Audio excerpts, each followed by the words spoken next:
Bonjour, je m'appelle Thierry Boulin, je suis médecin en médecine intensive réanimation à l'hôpital d'Orléans depuis très longtemps, depuis 1993.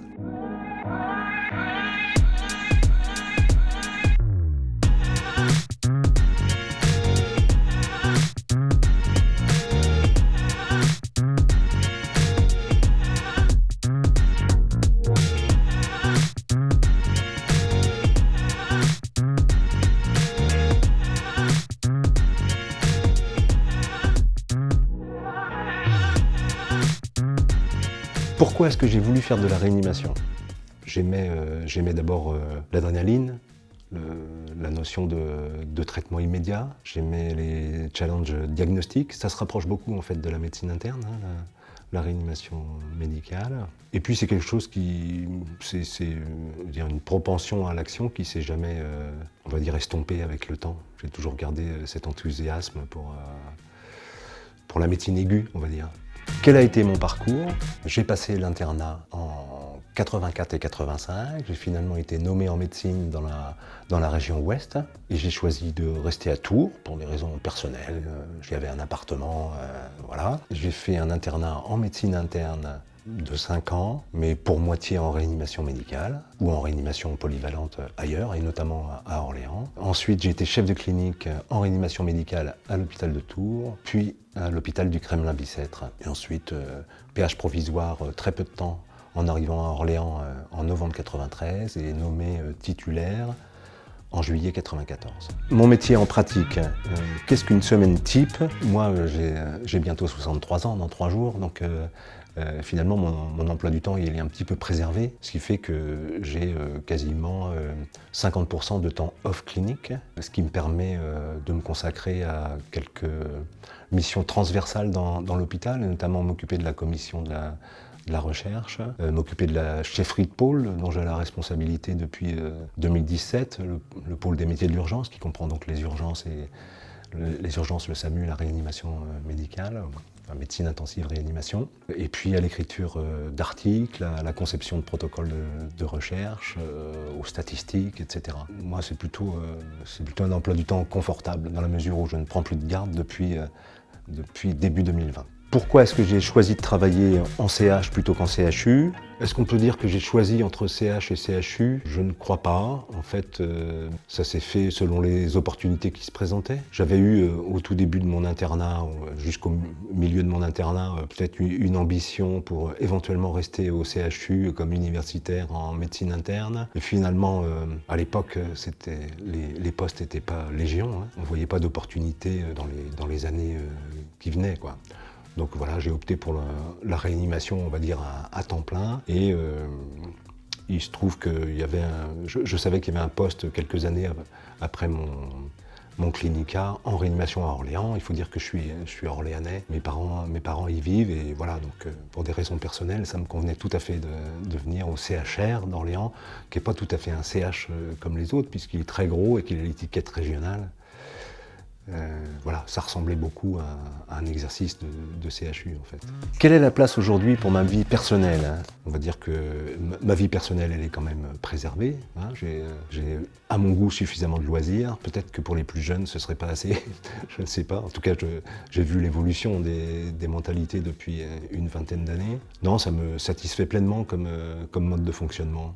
J'ai encore des astreintes de week-end, mais ça impacte pas trop ma vie familiale et privée. En pratique, financièrement, je gagne combien? Le salaire de base, je ne l'ai plus vraiment en tête, mais je sais que moi, je gagne brut entre 8 000 et 8 500, je crois. C'est lié au fait que d'abord je suis à l'échelon quasiment le plus élevé. J'étais échelon 13 avant la réforme des statuts des PH et échelon 12 maintenant. Et puis j'ai une prime de chef de pôle qui doit être de 400 € et puis 1000 € d'exercice public exclusif, je crois. Voilà, ce qui fait que ça fait entre 8 000 et 8 500 brut.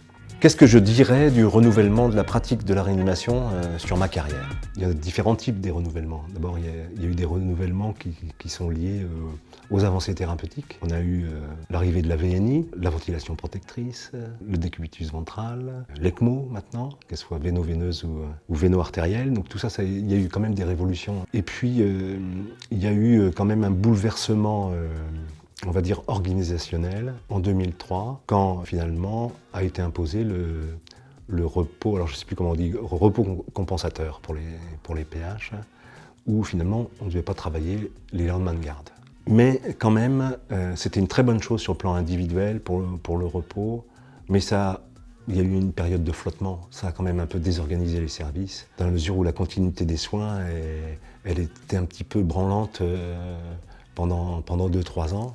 Il a fallu se réorganiser, savoir comment on pouvait faire. En fait, c'était vraiment une révolution, parce qu'avant, les réanimateurs étaient tout le temps présents, du matin au soir, de 8h à 20h, et puis d'un seul coup, ils n'étaient plus là le lendemain des gardes. Mais je trouve qu'on a trouvé un bon fonctionnement de croisière, on va dire. Pourquoi est-ce que je conseillerais ce mode de travail?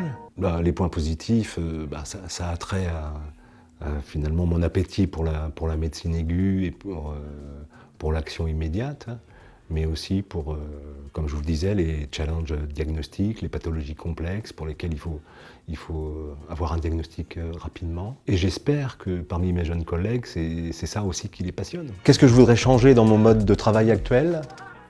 De mon exercice actuel, je ne peux pas dire qu'il y ait des points négatifs. Au début de ma carrière, on va dire sur la première moitié, les points négatifs, c'est qu'on manquait de repos. Il y avait une fatigue physique qui était très importante. Actuellement, notre service il fonctionne avec, on va dire, entre 11 et 12 médecins en permanence. Et on avait le même service il y a 20 ans et on fonctionnait à 5, avec une présence permanente. Et ça, c'est quand même usant.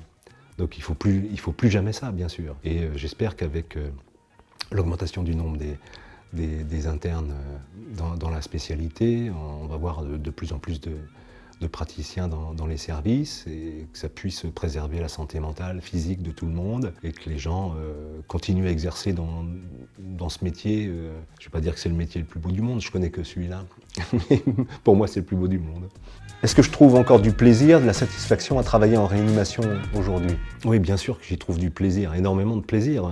Heureusement, sinon je ne le ferais plus. Là, maintenant, j'arrive en fin de carrière, donc ce qui est plaisant, c'est d'accompagner les plus jeunes, de transmettre un peu notre savoir, c'est un bien grand mot, notre manière de faire. J'ai plus de temps pour concevoir des études, et ça, c'est quelque chose d'important, je trouve, dans ma carrière, même si je m'y suis mis tard. Le fait d'avoir eu l'opportunité de monter des études, de participer aux études cliniques, de travailler en réseau.